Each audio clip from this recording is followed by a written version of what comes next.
þið viljið að verðtrygging á neytendalánum verði afnumin, þá að tala framtíðarlánin, en þið útfærið þetta ekki, þið talið bara að skipa eitthvað starfshóp sem að einhvern veginn á að fara yfir þetta og útfæra þetta.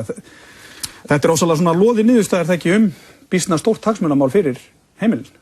Nei, það einfalt að afnema verðtrygginguna. Hlutverk þessa starfshóps að undirbúa þá aðlögun sem þarf að eiga sér stað á hagkerfinu, á stjórn peningamála og fjármálakerfinu þegar að verðtryggingin afnumin.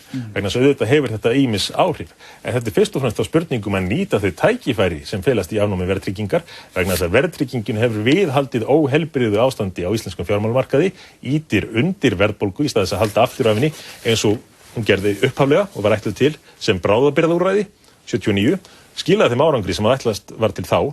Verðtrygging launa var afnumin vegna þess að hún þótti á þeim tíma þegar þar kom ýta undir verðbólgu.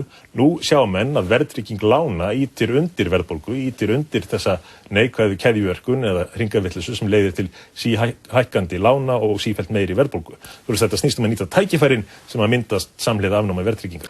Forsætisráðherra var spurður að því í fréttum RÚV á fimmtudag hvort verðtrygging á neytendalánum yrði afnumin á kjörtímabilinu.